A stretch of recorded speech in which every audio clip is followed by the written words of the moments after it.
Assalamualaikum warahmatullahi wabarakatuh. Kami di sini dari kelompok 2 akan mempresentasikan tugas akhir kelompok kami dengan nama proyek Sistem Pelayanan Klinik dengan framework Django untuk mata kuliah pengembangan aplikasi web lanjut dan dosen pengampu Ibu Kartika Diota Kusumaning Tias, SPD MCS. Sebelumnya, perkenankan kami dari kelompok 2 untuk perkenalan anggota kelompok terlebih dahulu dengan saya sendiri, Pangestu Lanang Wicaksono, dan rekan saya. Saya Joni Indra Pratama. Saya Irwan Aryawan. Dan saya Kabeti Rusyati. Baik, kemudian tanpa berlama-lama lagi, kita mulai presentasinya. Dimulai dari rekan saya, Joni Indra Pratama. Untuk Joni Indra Pratama, waktu dan tempat saya persilahkan. Baik, di sini saya akan pertama-tama saya akan menjelaskan relasi antara tabel di database. Di sini kita menggunakan 4 tabel di database, ada tabel user, tabel pasien, tabel pendaftaran, dan juga tabel dokter. Di mana di sini tabel user berguna untuk menyimpan data-data user, dan di sini ada 2 tipe user, ada admin dan juga dokter. Di tabel pasien ini nantinya akan bersihkan data yang akan dipakai untuk dokter. Di sini ada tabel pendaftaran, di mana tabel pendaftaran ini buat pasien yang nantinya akan diisi dengan admin. Di sini ada tabel dokter, di mana tabel dokter ini hanya berisi jadwal untuk dokter yang ada di dalam klinik.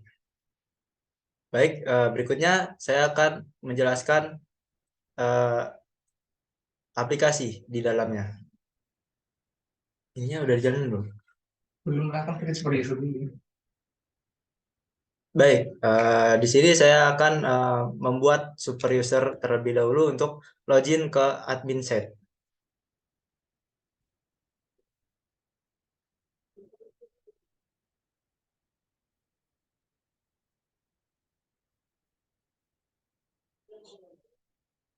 Baik, kita isi namanya, username,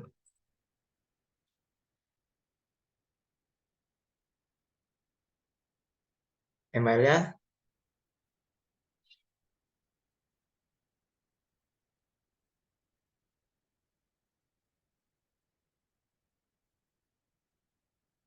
password lagi, dan ya, super user sudah tercreate. Kita jalankan aplikasinya.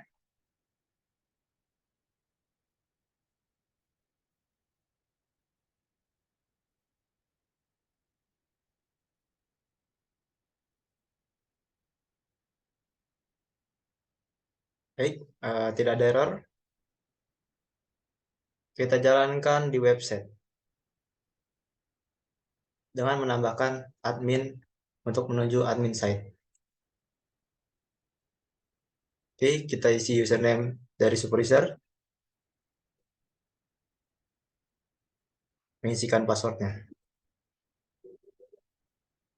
Oke, kita berhasil masuk ke admin site. Begitu. Oke, di sini kita berhasil masuk ke admin site. Di sini ada 4 tabel tadi yang ada di dalam aplikasi Klinik App. Oke, di sini saya akan menambahkan user dalam model user. Kita bisa menambahkan user di sini. Kita bisa mengisikan user dari passwordnya.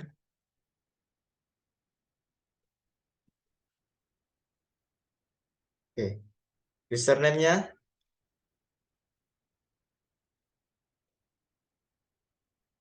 dan di sini di pilihan kita memilih admin. Kita save. Oke, admin 1 telah tercreate. Lalu kita add user lagi, kita menambahkan user dokter.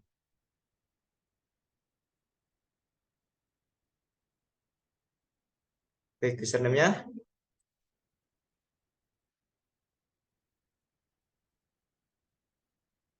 Pilih dokter dan save. Oke, dokter telah tercreate. Oke, kita masuk ke halaman indeks.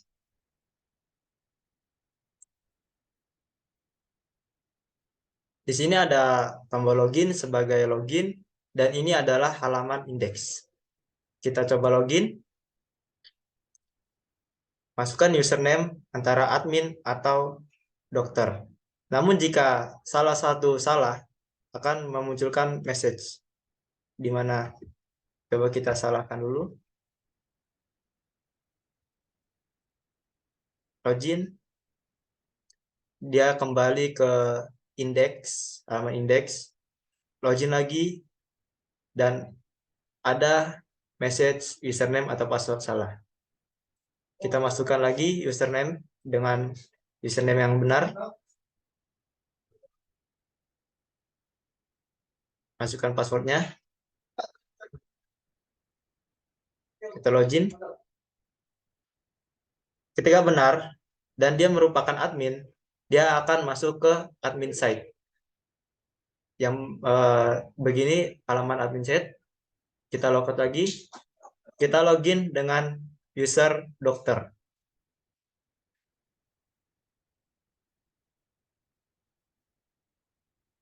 Passwordnya.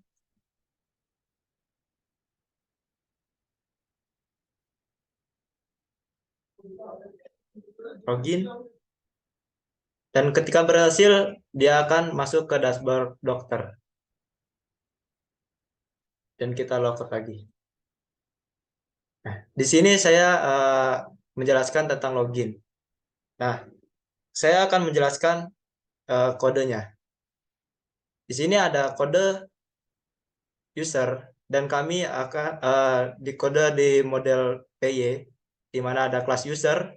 Kami mengambil dari abstract user, di mana nanti abstract user ini adalah user yang sudah ada modelnya, dan ditambah lagi is admin dan is dokter dengan tipe boolean untuk memilih user ini sebagai admin atau sebagai dokter. Dan di sini ada devsave ini sebagai enkripsi untuk password pengguna baru yang akan menghash suatu password. Oke. Di sini kita lihat views-nya. Oke, views-nya di sini saya akan menjelaskan di index dan view, login view. Di sini kita membuat authenticate, login, dan logout. Dan di sini ada login required untuk sesuatu yang dashboard tersebut harus dengan login. Oke, di sini ada dev index sebagai jembatan untuk menuju ke dalam halaman indeks HTML. Yang tadi sudah dipaparkan indeksnya bagaimana. Dan di sini ada login view yang berisikan form. Yang tadi form yang telah kita masukkan antara username dan password. Dan juga di sini ada message-nya yang tadi keluar jika ada kesalahan. Dan di sini ada user itu berisikan username dan sebuah password. Jika user itu tidak kosong dan user itu admin, maka akan login ke admin page. Jika user itu tidak kosong dan user itu adalah dokter, maka user itu akan login ke dokter. Namun jika user itu salah di nama atau passwordnya, maka akan memunculkan pesan error username atau password salah. Dan jika password itu tidak valid, maka akan memunculkan pesan error validating form. Dan ini akan mereturn ke indeks HTML.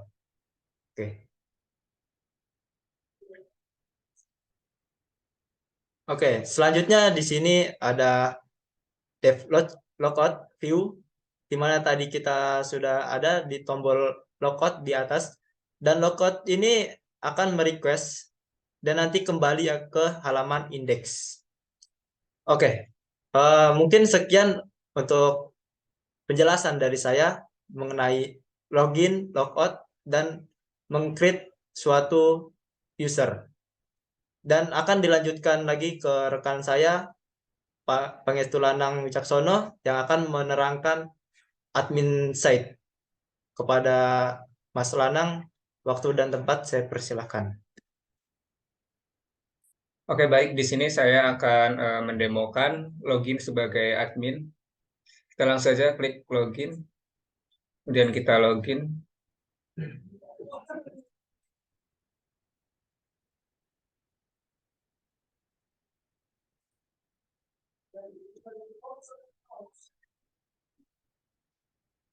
Baik, kita sudah masuki dashboard admin. Di sini ada 4 kartu thread. Yang pertama ada total kunjungan. Data ini diambil dari data tabel pendaftaran. Kemudian yang kedua ada pasien ditangani. Data yang di sini diambil dari tabel pasien. Yang kemudian ada total dokter. Data di sini diambil dari tabel user, di mana user tersebut memiliki role sebagai dokter. Yang kemudian ada total user, di mana ini adalah jumlah dari total user yang ada di tabel user. Pada dashboard admin ini, ada ucapan selamat datang, kemudian ada 3 menu di sidebar. Yang pertama adalah pendaftaran pasien.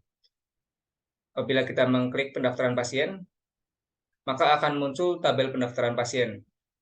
Dikarenakan pasien belum ada, maka masih kosong. Langsung saja kita isi pendaftaran pasien dengan mengklik tombol daftarkan pasien. Lalu kita daftarkan pasien.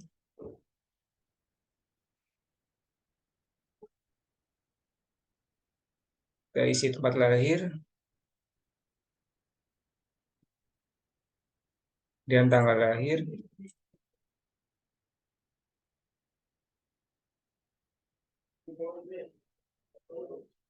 Dan kita pilih jenis kelamin, status pernikahan, profesi, dan kita isi alamat.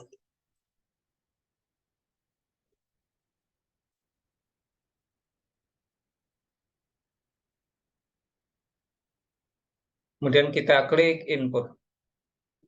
Maka data tadi sudah masuk ke tabel pendaftaran.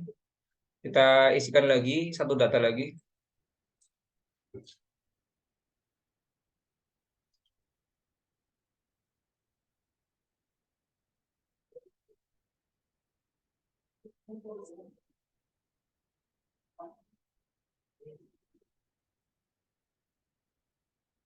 Kita pilih jenis kelamin, status pernikahan, dan profesi, dan alamat.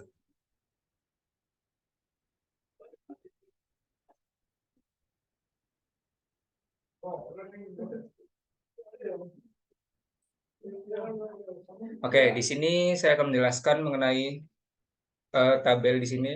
Jadi tabel di sini ada fitur pencarian. Kita bisa mencari baik itu alamat, tanggal lahir, jenis kelamin, status maupun profesi. Bisa saya contohkan, kita akan mencari nama pasien di tabel pendaftaran, misalkan nama Pangestu. Maka yang tampil hanyalah Pangestu.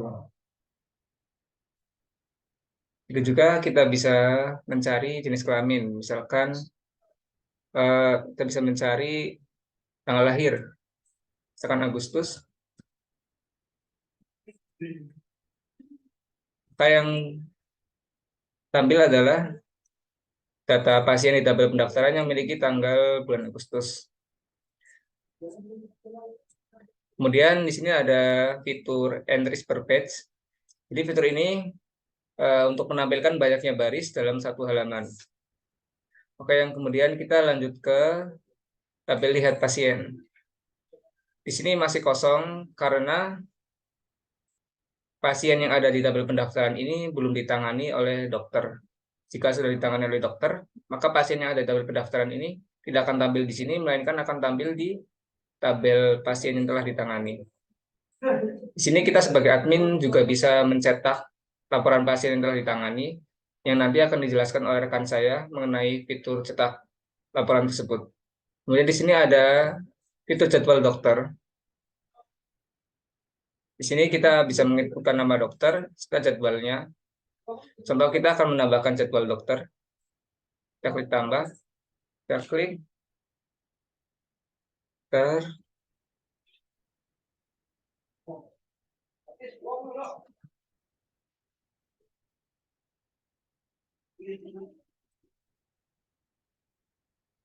Kita pilih jadwal.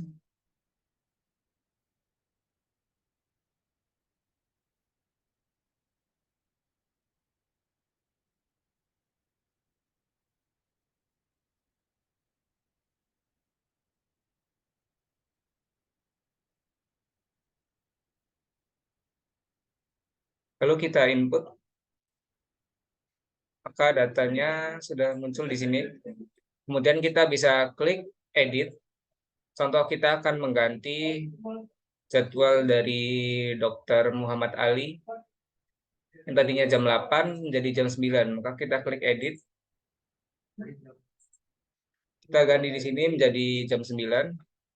Lalu kita klik edit. Maka data di sini sudah berubah. Kemudian kita akan mencoba menghapus data. Di sini kita klik tombol delete. Maka akan muncul apakah Anda yakin untuk menghapus data ini. Jika kita akan menghapus, maka kita klik delete. Maka data tersebut akan hilang. Ulangi. Oke, baik. Di sini saya akan menjelaskan sedikit kode tentang login admin. Yang pertama, di sini ada dev admin. Dan di atasnya ada login required, di mana login ini mengharuskan user untuk mengakses halaman berikut secara login dulu, dengan login terlebih dahulu. Kemudian function admin ini memiliki beberapa key, di antaranya yang pertama ada key pendaftaran, dan di sini ada pendaftaran.objects.al. Artinya key ini akan mengambil semua data di tabel pendaftaran. Kemudian yang di sini ada total record. Total record itu pendaftaran objects.count, di mana ini akan menghitung jumlah data yang ada di tabel pendaftaran. Kemudian yang kedua ada total dokter. Sini akan menghitung total dokter dari filter ini, is dokter. Jadi apabila user is dokter, maka akan dihitung. Kemudian yang di sini ada key total pasien, diambil dari tabel pasien dengan function count atau hitung. Di sini juga total user diambil dari tabel user dengan function count hitung. Kemudian di tabel pendaftaran, di sini ada view pendaftaran, di mana di sini ada key pendaftaran yang value-nya yaitu objek dari tabel pendaftaran dengan filter keterangan diproses. Jadi ketika pasien ada di tabel pendaftaran, ketika baru diinputkan oleh admin daftarkan pasien, maka ada input tipe hidden yaitu keterangan sama dengan diproses. Nantinya ketika ditangani oleh dokter, keterangan tersebut akan berubah menjadi selesai. Kemudian key ini berguna untuk menampilkan data di tabel pendaftaran. Jadi kita buka aja pendaftaran.html. Nah, di sini ada looping for data in pendaftaran. Nah, pendaftaran ini adalah key tadi yang di sini, yang ini, di mana key ini mengandung value dari tabel pendaftaran dengan filter keterangan diproses. Data dari tabel pendaftaran dengan filter keterangan diproses. Kemudian kita bisa lihat di sini ada tabel add pendaftaran, yaitu untuk menambahkan pasien di tabel pendaftaran, di mana di sini form.clean.data adalah untuk mengambil data nama dari form pendaftarannya tadi yang menggunakan modal. Kemudian di sini ada respon redirect, supaya ketika sudah submit form tersebut akan kembali ke view pendaftaran. Kemudian di sini view pasien untuk menampilkan data di tabel pasien dengan key pasien, di mana key pasien ini memiliki value pasien.object.al, artinya mengambil semua objek atau data yang ada di tabel pasien. Kemudian jadwal dokter juga sama, di sini ada key jadwal dokter dengan data diambil dari tabel dokter. Dan di sini ada fungsi add jadwal, di mana di sini akan mengambil data dari form melalui kode form.create_data, kemudian akan di-save. Dan di sini ada fungsi edit jadwal, di mana di sini ada keterangan request.id, karena edit jadwal ini memerlukan ID dari ID pendaftaran tersebut. Jadi di sini ID dari dokter di tabel dokter. Jadi di sini kita membuat objek sama dengan dokter, objek.getPK sama dengan ID. Jadi kita akan mengambil suatu data dengan ID primary key. Kemudian di sini ada metode delete jadwal.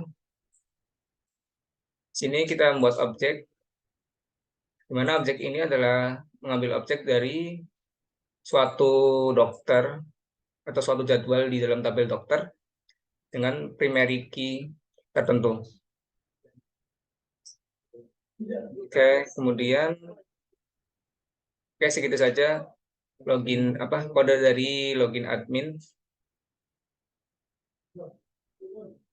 Untuk penjelasan kode selanjutnya akan dijelaskan oleh rekan saya Ika Betty Rusiati. Baik, di sini saya akan menjelaskan mengenai login dokter.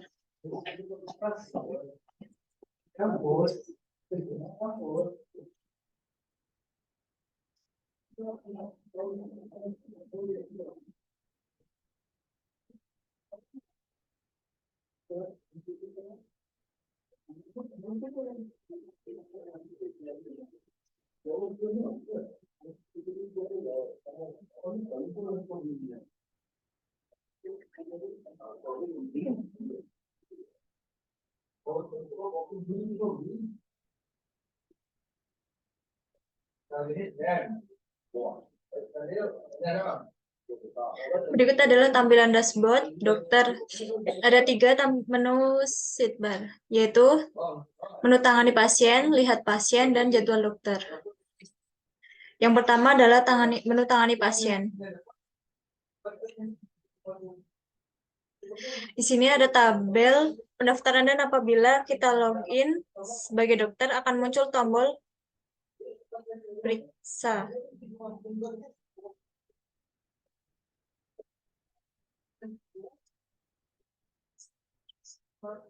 Untuk menangani pasien, apabila kita klik maka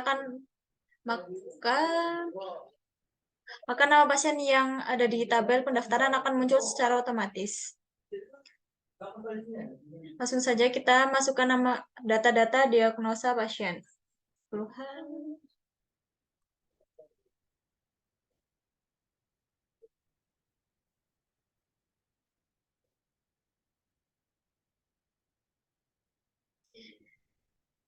Diagnosa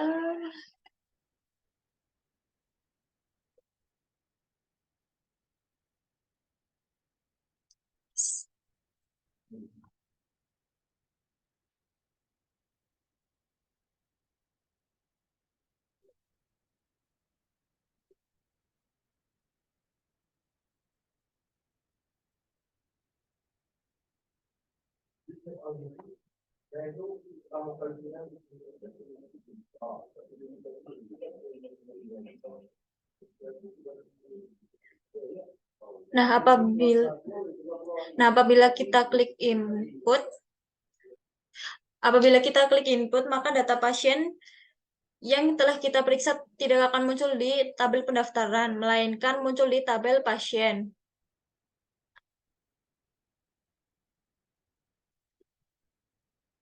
Kita klik lihat pasien, data pasien yang telah kita tangani akan muncul di tabel pasien. Kemudian pada tabel pasien, apabila kita klik login sebagai dokter, akan muncul dua tombol, yaitu tombol detail dan edit. Apabila kita klik tombol detail, maka akan muncul detail diagnosa pasien yang sudah kita tangani. Apabila kita klik tombol edit, kita bisa mengedit diagnosa pasien. Seperti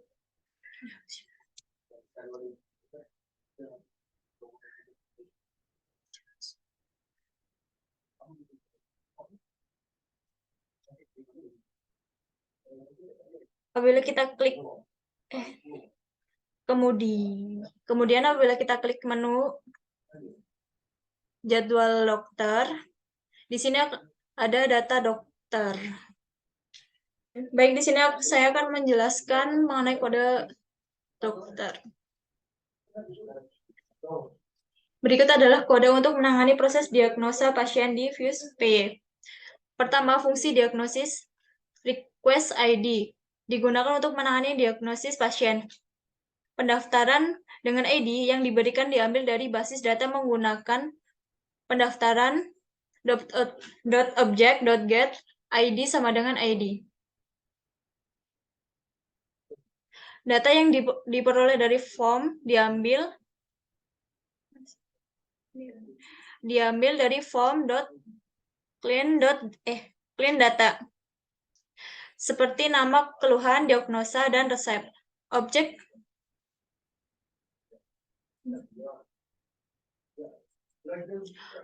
Objek pasien disimpan dalam basis data dengan menggunakan pasien.object.create.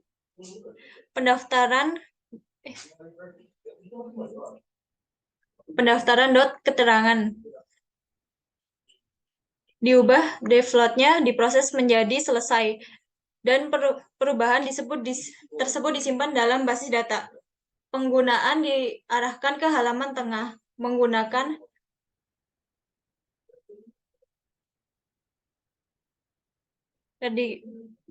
predikat tangani.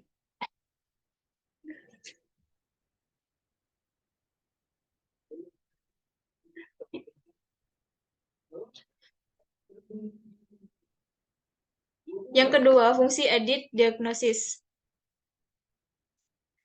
Request ID digunakan untuk mengedit diagnosis pasien yang sudah ada. Objek pasien dengan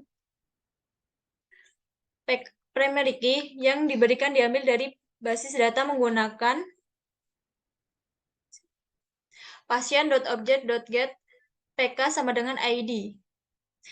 Objek pasien form digunakan dengan menggunakan data yang diberikan melalui permintaan request post dan dengan menggunakan instance pasien untuk mengisi form dengan data yang ada pada objek pasien yang ada.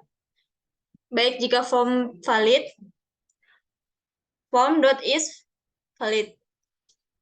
Perubahan yang dilakukan pada form disimpan menggunakan form.save. Penggunaan diarahkan ke halaman view pasien. Selain itu, form dan kunci sukses yang bernilai true juga dikirim sebagai konteks. Baik, itu saja presentasi dari saya. Selanjutnya akan dilanjutkan oleh rekan saya, yaitu Irwan Aryawan. Baik, untuk selanjutnya di dalam aplikasi klinik ini terdapat fitur untuk mencetak rekam data dalam bentuk format PDF. Sebelumnya saya akan login terlebih dahulu sebagai user admin untuk masuk ke dalam dashboard admin.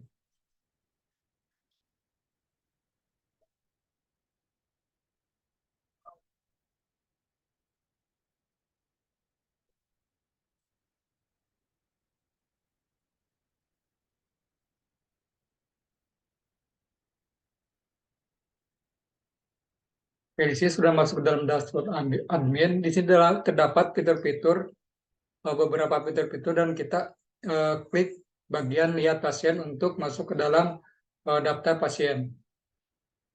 Di sini terdapat pasien yang telah didaftarkan dan terdapat 2 button untuk mencetak rekam data, yaitu ada cetak laporan pasien dan juga detail. Kita klik cetak laporan pasien untuk mencetak daftar pasien. Di sini sedang proses mendownload dan ini merupakan hasil rekam data dalam bentuk file PDF.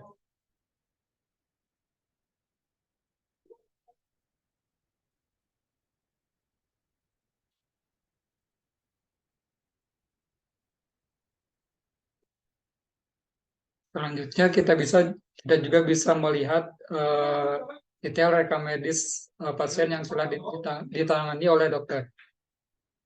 Ini merupakan detail dari pasien yang telah ditangani dan kita juga bisa mencetak data tersebut ke dalam format PDF.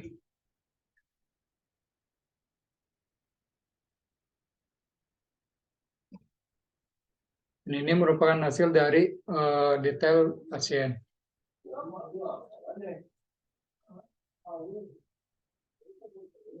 Untuk selanjutnya, saya akan menjelaskan bagian kode HTML untuk cetak data file PDF tersebut. Oke, kita masuk ke dalam file HTML, base dashboard HTML. Oke, di sini terdapat beberapa elemen untuk mencetak rekam data ke dalam format PDF. Sini kami menawarkan file JavaScript berupa HTML to PDF. Di sini fungsinya untuk menghasilkan file PDF dari elemen HTML. Kemudian ada elemen-elemen ini merupakan dokumen atau untuk menyimpan ID yang akan dicetak. Kemudian ada option. Option ini untuk mengatur format PDF yang nanti akan ditampilkan. Yang pertama itu ada margin. Di sini terdapat margin dengan kanan 10, atas 20, bawah 10, dan kiri 20. Ini gunanya untuk mengatur halaman margin dalam PDF. Kemudian di sini ada file name. File name ini merupakan elemen yang berfungsi untuk mengatur nama file PDF. Kemudian ada image. Image berfungsi untuk mengatur kualitas dari sebuah gambar PDF. Kemudian ada JS-PDF.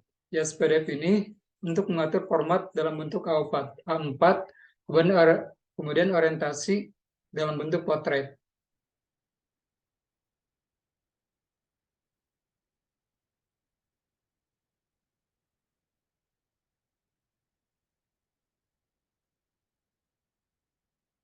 Kemudian from mengambil elemen dengan ID detail sebagai sumber konten yang akan diubah. Kemudian save untuk berfungsi untuk menyimpan file PDF yang telah dihasilkan. Baik, itu adalah proses dalam membuat rekam data menjadi file PDF. Terus selanjutnya saya serahkan kembali ke rekan saya. Sekian presentasi dari kelompok kami. Apabila ada kekurangan, kami mohon maaf. Wassalamualaikum warahmatullahi wabarakatuh.